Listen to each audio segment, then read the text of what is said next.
Hello everyone, my name is Rachel. Welcome back to my channel. Today I am here to talk about the top 20 best books that I have ever read according to Goodreads. I am going to give credit where credit is due.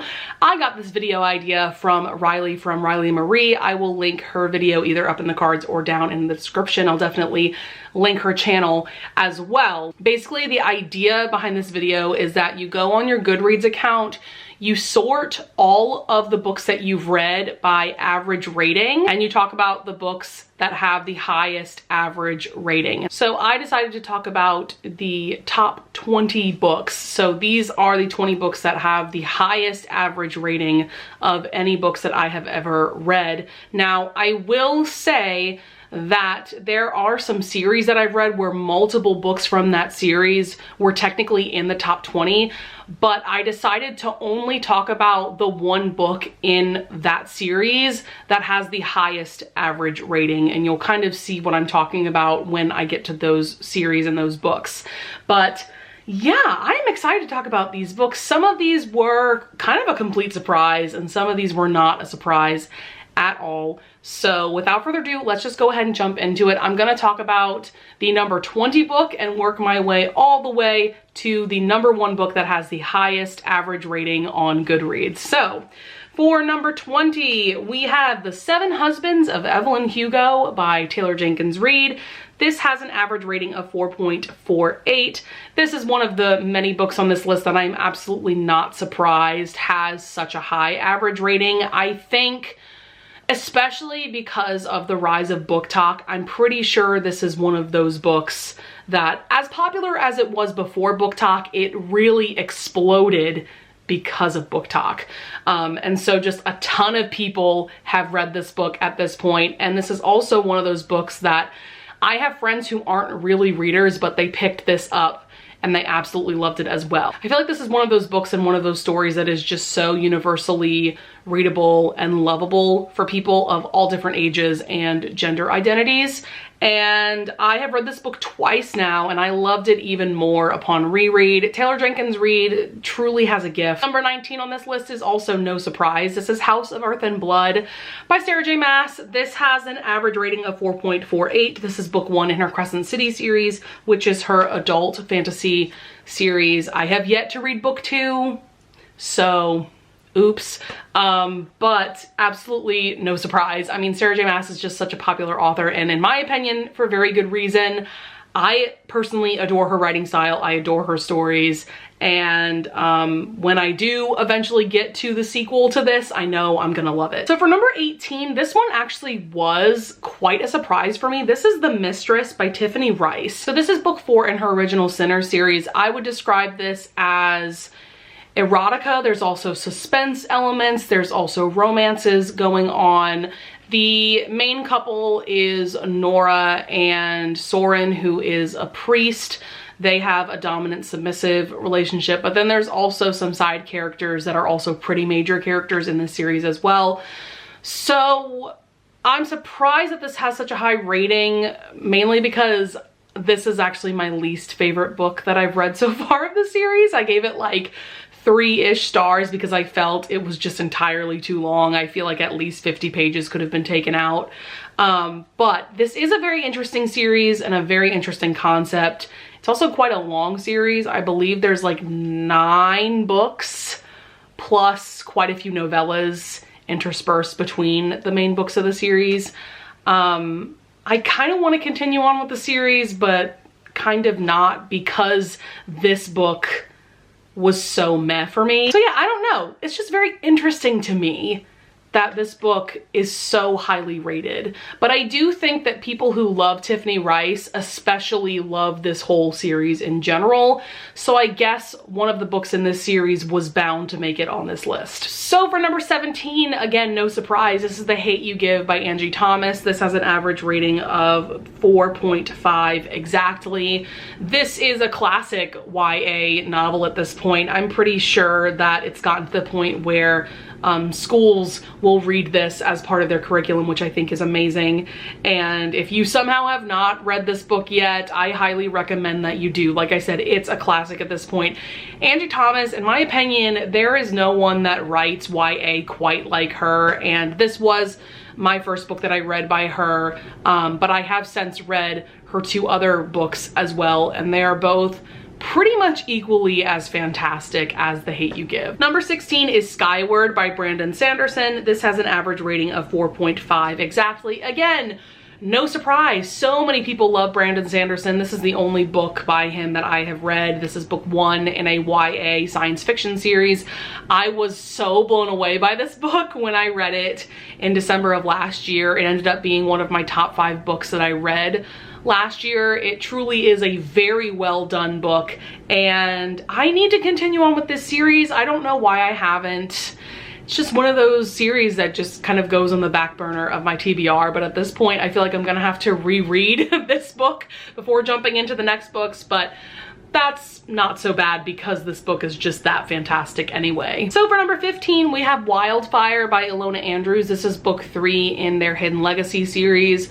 This one, I'm not all that surprised is on this list either, because people that love Ilona Andrews especially love this series. It's hard for me to choose between Wildfire and White Hot, I believe is the title of book 2 of the series. Those were both very, very, very strong books. So I personally can't choose between the 2 of them, but I definitely understand why this one ultimately has the higher average rating. It basically is the finale of like the first trilogy of this series, and it really does a spectacular job of wrapping up Nevada and Connor's story while introducing Catalina and Alessandro's story. This is just a freaking-tastic urban fantasy romance series.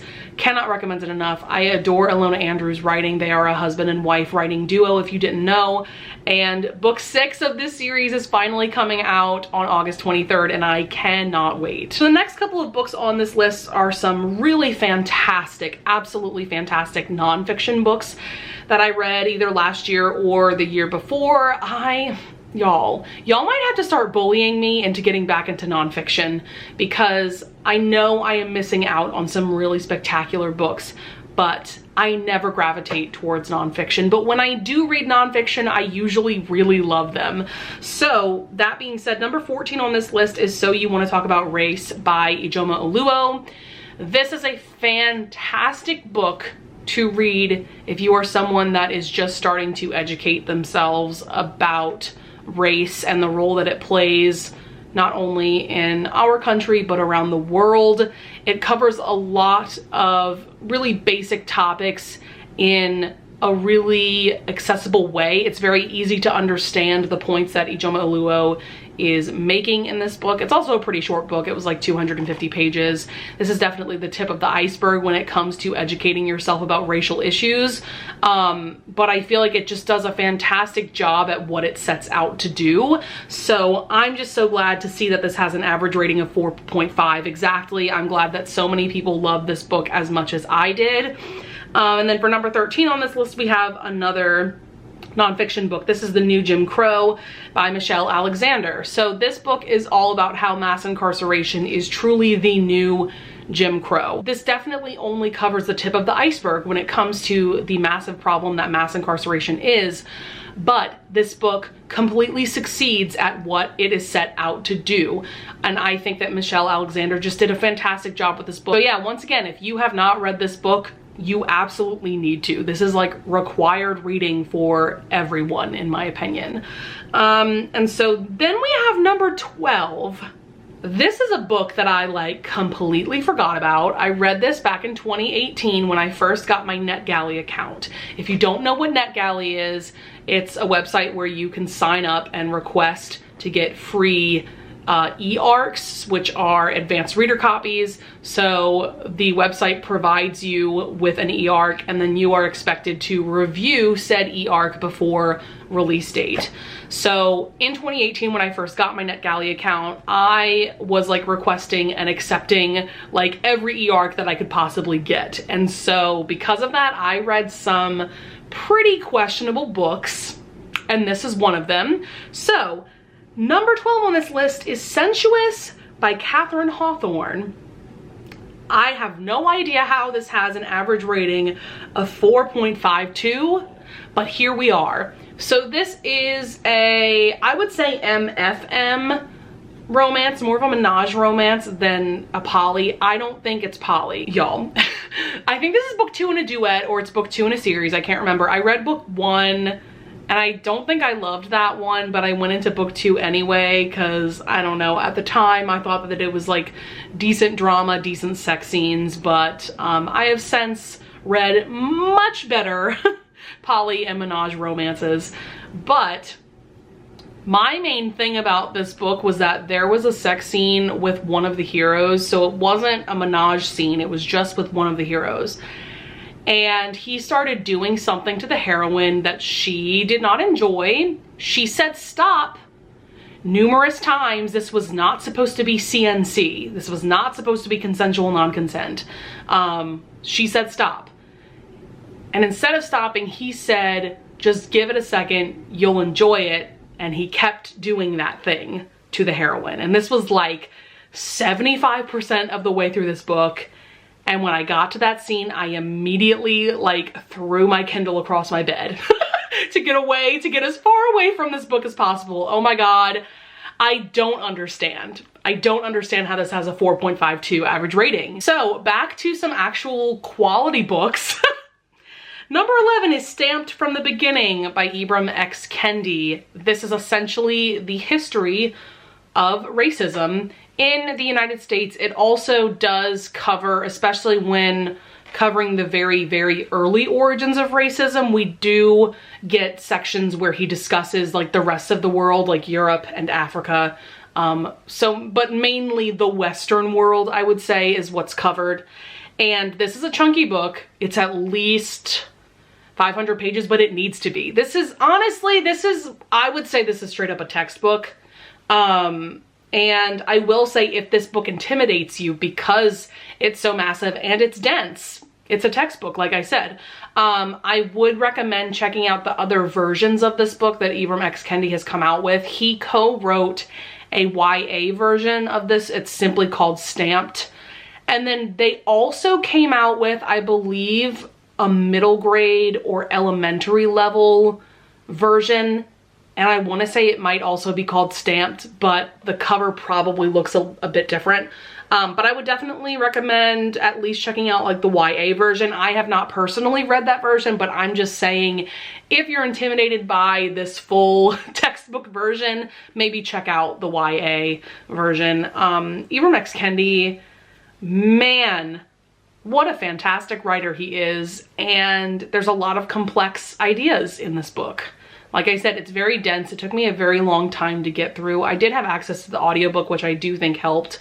But I was also annotating my copy, and I was really trying to make sure that I understood everything that was going on in this book. I learned so much. God, I learned so much from this book.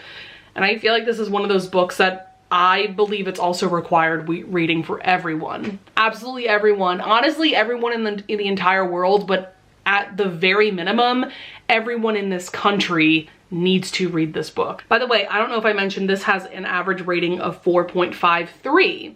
So now for number 10, we have one of the most iconic books in the Shadowhunter Chronicles series. This is Clockwork Princess by Cassandra Clare. This has an average rating of 4.56. So in 2018 into 2019, I was like the biggest Cassandra Clare stan, because the first booktuber that I ever followed was Emma from Emma Books. I will link her down in the description below. She is Cassandra Clare's biggest fan ever. The Mortal Instruments, but also just the Shadowhunter Chronicles series in general, they are her favorite books of all time. And so I was just seeing so many videos of her just raving and raving and raving about these books and this world. And so I finally dived in, and I think I read them in publication order the first time. Well, I haven't reread these books yet, even though I really want to, but I did read them in publication order, and I really enjoyed the Mortal Instruments series. But for me, the Infernal Devices trilogy, this is the third and final book in that trilogy. This series is seriously amazing. It's incredible. Literally, to this day, this is the best love triangle I've ever read. So this one centers around Tessa and then Will and Jem. Yeah, this is like the best love triangle ever. This third book in particular is such an epic finale to the trilogy, but it also will gut you and tear your heart into a million pieces because basically of how like the love triangle plays out in this third book in particular. And like, oh, it's just beautifully written. I'm not as big of a fan of Cassandra Clare as I used to be, and I know she's kind of problematic and I get that, but I do think in general, her writing style really lends itself to like, this series takes place in the Victorian era, and then her most recent series, which is like the series that has Chain of Gold, like that takes place in the Edwardian era. Like, her writing style really lends itself to these historical eras. Next up for number 9, we have The Nightingale by Kristen Hanna. This, at this point, I would say this is a classic World War II historical fiction novel. This is another book that will gut you and tear your heart into a million pieces. And what's really well done about this book is the writing and how we follow multiple POVs. And I feel like a lot of the POVs that you follow in this book are not the most expected when it comes to World War II fiction. So I do feel like this book brings something different to the genre. The ending of this, absolutely stunning. I cried my eyes out. I definitely need to read more from this author. By the way, this has an average rating of 4.59, and I am not at all surprised. Number 8 on this list is Still by Kennedy Ryan. This has a average rating of 4.61. This is book 3 in her Grip trilogy. I can't say I'm shocked that this is on the list. I'm a little surprised. I'm like a teensy bit surprised that it's so high up on my list. Like I said, it's number 8. But at the same time, I get it because people that read this series, this is their favorite book of the series, and I totally understand why. This book, whew, wow. So this is basically a series. We have a prequel novella and then we have 2 main novels, and all 3 of these books center around the same couple, Bristol and Grip. Throughout the series, he becomes a famous rapper, and Bristol works in the music industry, kind of. I can't even remember now, but it is also an interracial romance. This book in particular, once again, will gut you. Oh my God, this is such a heavy but beautiful book. I personally gave it 4 stars though, just because for me personally, I know I'm kind of in the minority about this book. I personally felt it was a little too long, and I personally, like, it just was a little too heavy for me. Like, it overwhelmed me. Like, it was just like a little too much for me, which is weird because I have no problem reading like dark romances, but what goes on in this book is it's just very heavy and it's a lot. And so it was just so much for me that it hindered my enjoyment and my reading experience, but I also can't deny that this is beautifully written and just a beautiful story. All right, number 7, we have Paint It All Red by S.T. Abbey. This is the 5th and final book in her Mind F series, which is a series of 5 novellas. This has an average rating of 4.61 as well.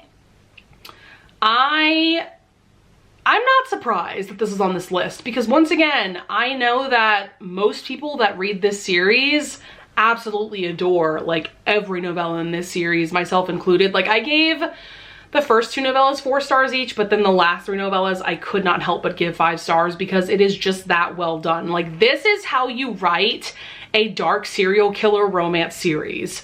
Oh my God. Basically, this is about Lana, who, when she was quite a bit younger, she was brutally attacked by these guys in her hometown, and her brother actually ended up getting murdered by these guys. It's very dark. This series as a whole is hard to read, but when you get into her backstory, oh my God, what her and her brother went through is just absolutely horrific. And so now she has this list of these men that did these horrible things to her and her brother, and she's hell-bent on revenge and on murdering them. And so at the very beginning, we see that she's slowly working through this list. And we also see that she meets this guy Logan at a coffee shop. They hit things off right away, which is all well and good and everything, except oops, he works for the FBI and he actually specifically investigates serial killers, and he's working her case. Nobody knows who she is. Like, nobody knows that she's a serial killer by any means, but they're trying to figure out who's killing these men. And so obviously this is a very forbidden romance, very, very, very, very dark. Definitely look up all the content warnings before going into this, but this fifth and final book, oh my God, this was so epic. Like, I can distinctly remember reading this novella. There's just so many incredible badass moments for Lana, our main character, but also, like I said, moments that are gut-wrenching and that will like kill your soul, but like you can't stop reading. Next up for number 6, this is absolutely no surprise. We have Kingdom of Ash by Sarah J. Maas. This is the final book in the Throne of Glass series, and you know, with a lot of books, usually the finale is the book that has the highest average rating, and for very good reason. Do I think this book is perfect? Absolutely not. I do think there were pacing issues. Did this book need to be 984 pages? I also don't really think so. But it is still the finale of a fantastic series, and overall, I do think it's a very, very well done conclusion to the series. So yeah, I'm absolutely not surprised that it's this high up on my list. I don't know if I said this, but this also has an average rating of 4.61. I have a couple more books actually on this list that have a 4.61. So for number 5, I have Crooked Kingdom by Leigh Bardugo. This is book 2 in her Six of Crows duology. Once again, like I said, it has a 4.61 rating. Not surprised at all. I know so many people that love this second book of the duology. I love this duology too. I actually prefer Six of Crows because I was not the biggest fan of just the general plot of this book as much as I love the characters. Love, love, love the characters. There's great action scenes. It's a very interesting fantasy world. You know, I could go on about all the amazing things that Leigh Bardugo has done with this duology, but yeah, like just the general plot and like the villain figure wasn't my favorite. I feel like Six of Crows just had a more intriguing plot, but at the same time, I do understand why people love this book more than book 1. There's definitely a fantastic ending to this book. I cried quite a bit while reading the last few pages. Number 4, yet again, no surprise, we have A Court of Mist and Fury by Sarah J. Maas, book 2 in the ACOTAR series. Once again, a 4.61 average rating. This has to be Sarah J. Maas's most popular book, I would say. It's also one of the only books that she's written that I think you could reread as a standalone. Like if you've already read the ACOTAR series and you wanted to revisit ACOMAF, like you totally could, because there's not a ton that you absolutely need to remember from ACOTAR, the first book, before going in. Like you just kind of have to remember like some basic plot points that you would remember, you know what I mean? Like it's just, this series in particular, I feel like is very episodic. All of that to say, I understand why this is a book that is like the fan favorite, the most popular, the highest rated. I think that a lot of people absolutely adore Feyre and Rhysand's romance and Rhysand as a character.